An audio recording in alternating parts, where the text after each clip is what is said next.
This week on the World on Water, Michael Coxon of North Sales is on board Super-Maxi Wild Oats 11 as it breaks records. We preview the Maxi Yacht Rolex Cup 2016, Act 4 of the Extreme Sailing Series in Hamburg, Germany. Iain Murray, tactician on Wild Oats 11 and regatta director of the America's Cup, talks to the World on Water, and the M32 Interclub Swan River Exhibition Race Series.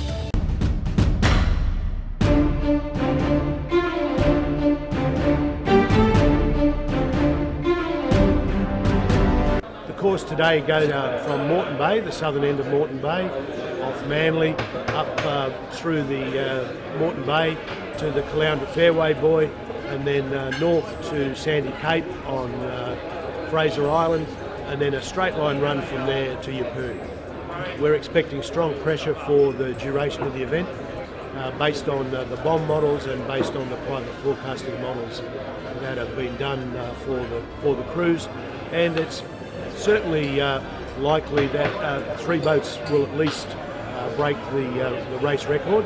The race record at this stage sits at just over 24 hours by Wild Oats 11, and we're expecting Wild Oats, Blackjack and Alive to probably substantially break that record. First boats could finish as early as 6 a.m. tomorrow morning.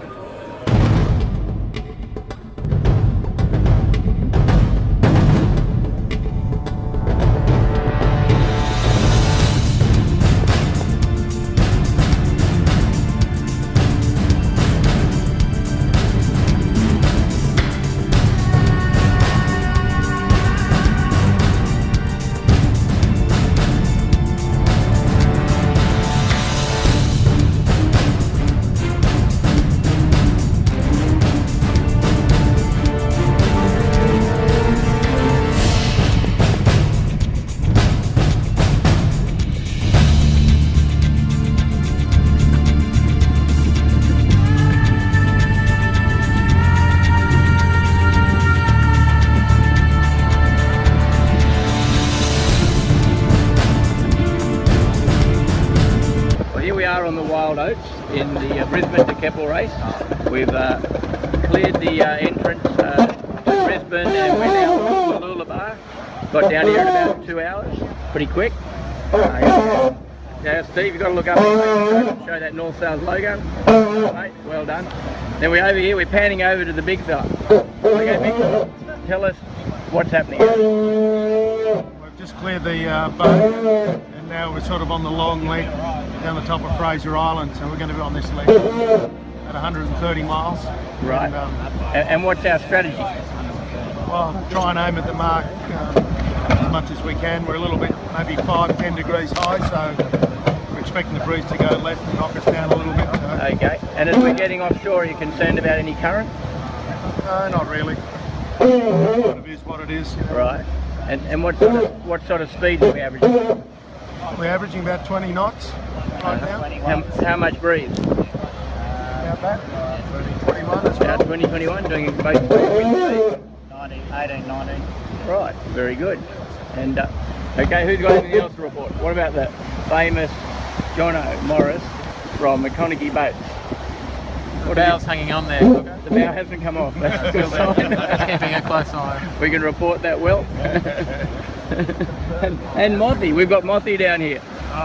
Coco, just a couple I'd like to interview on your last Mooloolaba performance. How did you enjoy that? I enjoyed it a lot. It was a great bunch of people. Not the ideal conditions for a Volvo 70, but we learned a lot and had fun. A great gentleman to be in the sport, I think. Yeah, he is indeed, and sails with his family and have a really good team put together there. He'd look good on Wild Oats replacing Nico, maybe. I think he would actually. I don't know him well enough, but I'll suggest that in a week or two.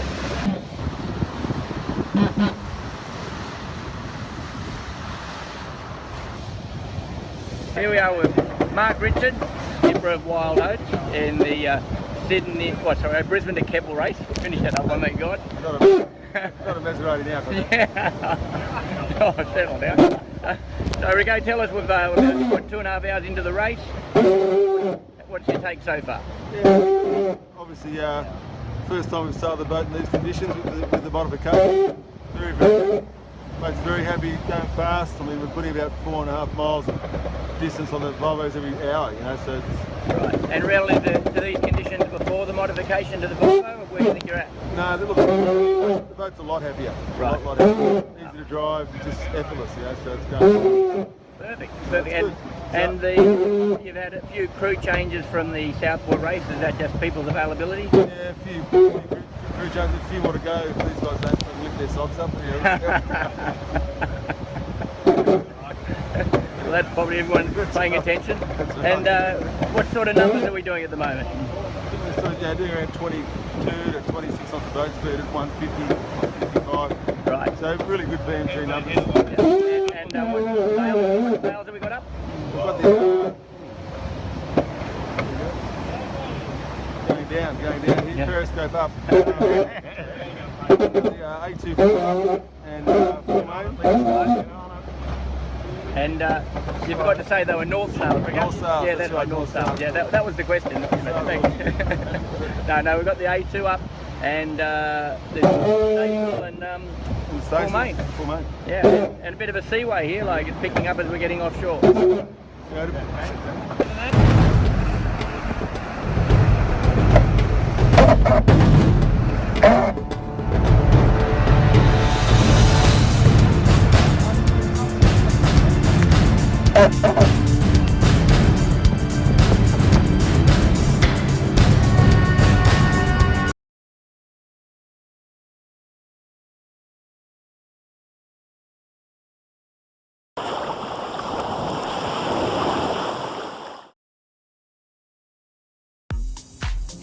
Porto, Sardinia, renowned for its first-class sailing environment and for hosting one of the world's most famous and important sailing events.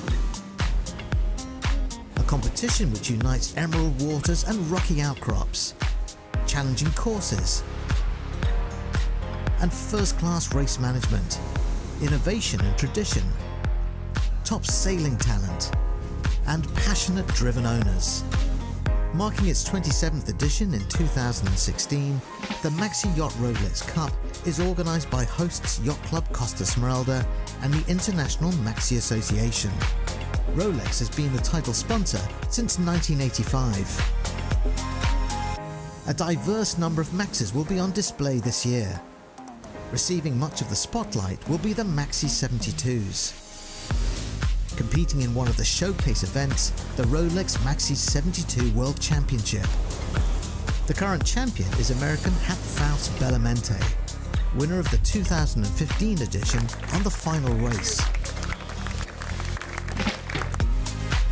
The other classes of Maxi gracing the competition will each bring their own unique characteristics, history and style. Wally yachts are high-performance cruisers typified by expansive decks and aggressive hull lines, concealing chic interiors. The defending class champion is Open Season, owned by Thomas Bichère, a title likely to be challenged in 2016 by frequent Porto winners Sir Lindsay Owen-Jones's Magic Carpet Cubed and Jean-Charles Decaux's J1. In a nod to tradition and sailing heritage, the J-Class arguably provides the fleet's most graceful performers. These boats first had their true heyday in the 1930s, when they were the unsurpassed monarchs of the yacht racing world, and add a classic edge to proceedings.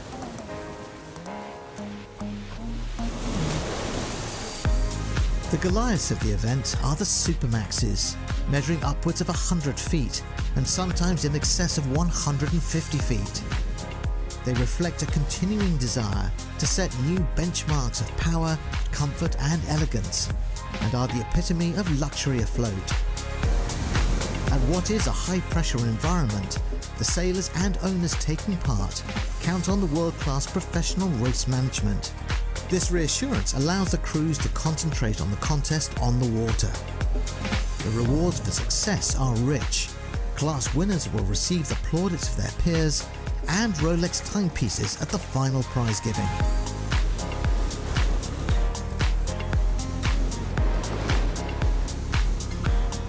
The week-long Maxi Yacht Rolex Cup commences on the 5th of September, and it promises to be special.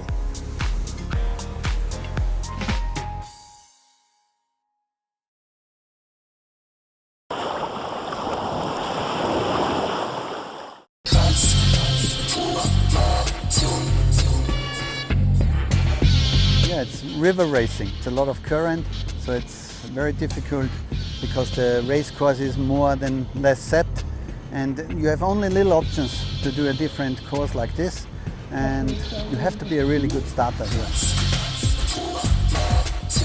It's a very challenging race course because we have a lot of tide running and we have very shifty wind in the center of Hamburg. So it's going to be a course that will, where you can win and lose massively in a very short period of time. I don't have any confidence here. I think this is a whole new thing, and it's a small venue. It's tough. The river's quite a bit lower than the land, so it's hard to read the water. It's going to be tricky, yeah. I'm a little apprehensive, and I kind of feel nervous first time for a while.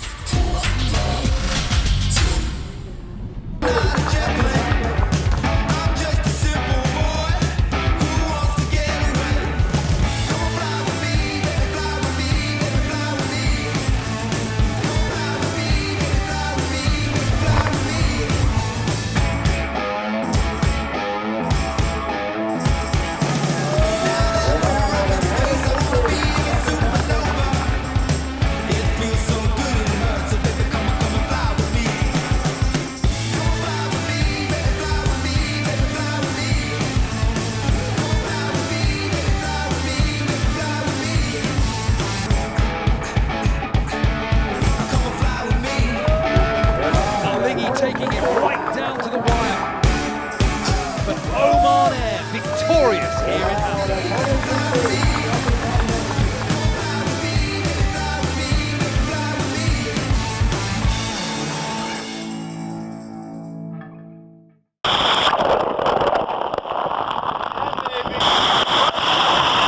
We're with Iain Murray from Wild Oats, who just won the elapsed time for the Land Rover Gold Coast race. How was it, Iain? Was it? It was a slow old race. It was a drift, was it? Well, there was wind most of the time, but it was a difficult race because the breeze was coming and going, and you're trying to find the breeze, and you're in a very narrow corridor because there's quite a lot of current out wide. It's one of those races that took a long time, and it's quite draining because you can never relax. That's right. Now, you had a bit of a crowdy head moment with a scallywag, did you? You were pretty close to each other, were you? Yeah, we sort of stopped there a little bit, and she was up, yeah. 3 or 4 miles behind and sort of came up behind us, and there's a little bit of snakes and ladders all race. They sort of come in and go out as one came in and the other one escaped. That was kind of what happened. I think she broke about there somewhere. Yeah, she did. That's where she blew the ram. Yeah. The ex-Wild Oats ram, I believe. Oh, well, there's a reason why it wasn't in Wild Oats. Indeed. Now, as the head of the America's Cup racing area, what's on the program now? We just finished in Portsmouth a couple of weeks ago, and we have a little bit of a break while we relocate to Toulon. We race there in the beginning of September, and then we'll go to Fukuoka in Japan. And in between that, the sort of preparations around the world are carrying on, and launching of the test boats and AC50s are getting ready to be launched at the end of the year. So, there's a hive of activity with all of the Cup teams. They're out sailing, testing, developing their boats, coming to the World Series, racing, developing, working on their racing skills. So it's a pretty busy time in the America's Cup. How many 50s can they build? They build one each, so there's going to be 6 of them. But you know, a lot of those parts are out running around on their, you know, on their test boats at the moment, which are the 45s, and they've got the right beams and the right rigs and the right control system. So a lot of that equipment is being, you know, it's being used now, you know, and having a dress rehearsal. Well, that's good. Now, next year, whereabouts is it's Japan, is it? We're in Japan in November, and you know, there will be another event in February, and then is that organised at this stage or announced? It hasn't been announced. You know, I believe there's a couple in the running, but it'll be announced by the event authority in due course. And then the AC50s can be launched from Boxing Day onwards, so they're going to hit the water, and the teams are going to be really busy with their, you know, their final race boats. And of course, everyone's starting to, you know, get used to racing those boats. You know, we ran some trial races in Bermuda a few weeks ago. There's probably more of that coming, and some more sort of efforts with the teams that are a little bit more remote from there. Will they do that locally, or will they take them all to Bermuda? They're all going to end up in Bermuda. There's 3 of them in Bermuda now, and Ben Ainsley's relocating there in November. I'm not sure about the French and New Zealand, you know, because they're in, I think, you know, nice waters of sailing. We'll probably go at the end, you know, probably in March or something like that. So the program is out for one next year, one World Series? Yeah, there's only time for one. You know, the focus is moving, you know, into the 50s, and you know, they're very complex boats and very difficult to sail, and so I think any spare time they've got, they want to get into, you know, doing the best they can in that equipment. Now, regatta-wise, do you see any major changes between the 45s to the 50s? No, look, the 50s go a lot faster, of course, and you know, our plan is to run races around the 22-minute mark in Bermuda. So you know, we sort of are perfecting what those courses, but they're more of what you've seen: reaching start, upwind, downwind, and off to the finish somewhere. But as I said, you know, the boats are really difficult to sail, and I think there's a lot got to be developed with the crews and the systems on board, and the use of their power that's available, and the you know, the energy they can create. So it's, you know, they're doing all the same things they did with the 72-footers with 11 crew on board, and these 50-footers go just as fast, and 6 guys have got to do the same job. So it's really tough going. Well, that's really what you're saying. 20 knots in 7 knots of breeze. Yeah, they are. You know, once they get up on those foils, you know, they're doing 3 times the speed of the wind. Amazing. Amazing, isn't it? It really is amazing. It's a bit different to your old 18-footer days, isn't it? Well, I suppose pro rata. Well, it's all horses for courses, really. You know, the 18-footers, you know, back when I started sailing in the 70s, you know, we're going upwind at 13 knots. It was remarkable at the time. Pretty slow these days, but, you know, it's a variation of that. You know, we're sailing the fastest boats close to the headlands with sponsors on our sails, you know, being filmed on TV. You know, it's more of the same. It's a lot more finessed and refined, and the use of the materials that are available today has really made these boats very special. So getting back to the 18-footers, what's your program for that? Is it still with the Channel 7? No, I think, look, you know, we just need to finalise it, but I think we're coming to an end with that, and you know, I don't have too much time on my hands. We've got a very busy year with the Cup.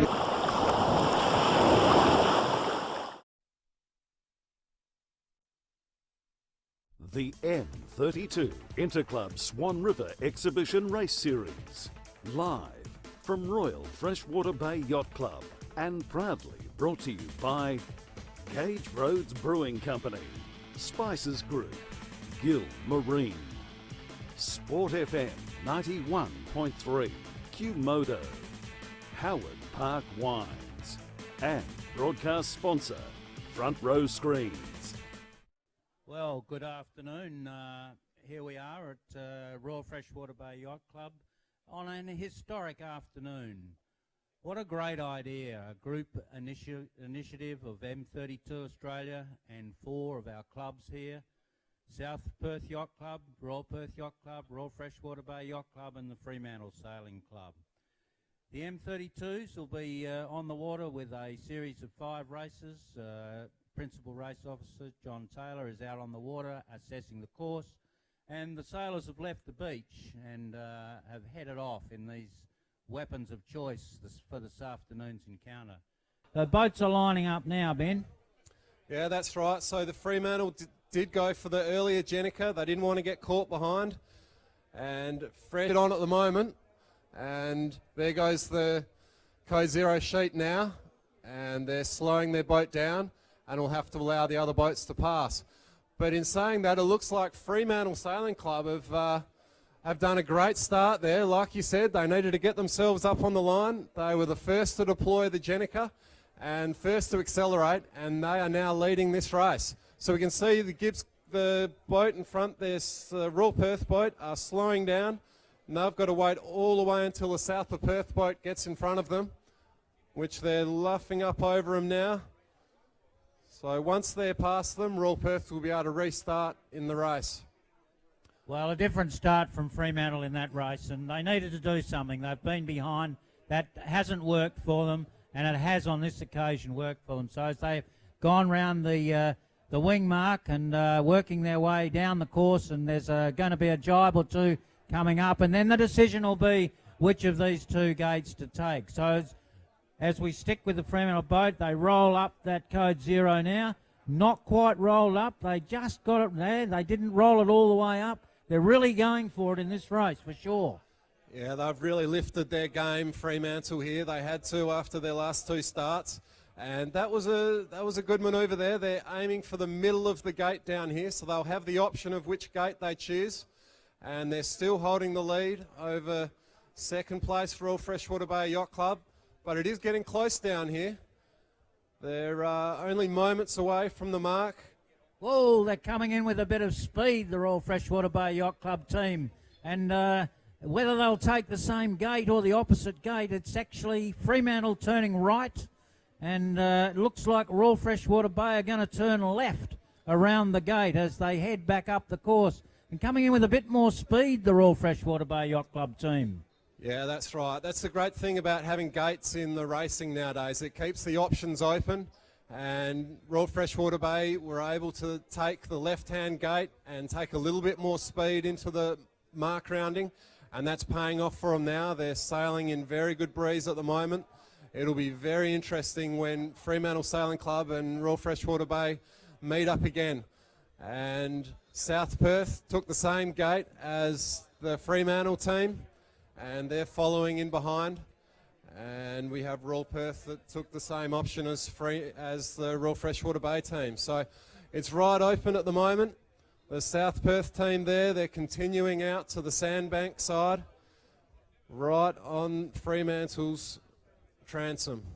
For sure, Ben, it will be costly for them, and that's enabled Fremantle had a good angle coming into the gate to whiz around that in a really good manoeuvre. And look at that, doesn't it look spectacular on the white sail and the blue colours there, the sun shining on the Dalkeith foreshore. It's a spectacular sight this afternoon at this exhibition regatta down here at the Royal Freshwater Bay Yacht Club.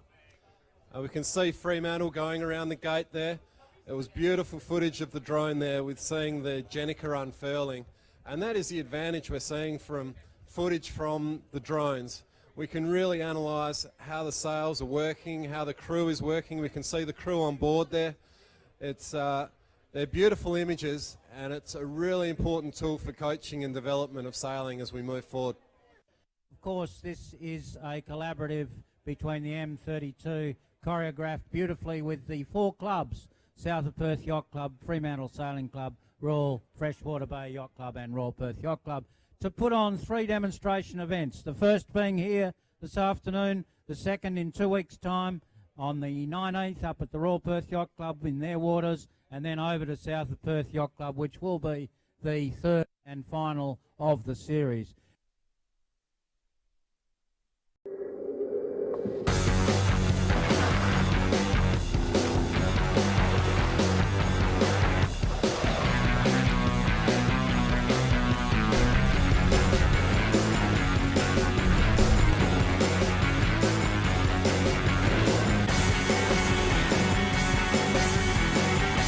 Yacht.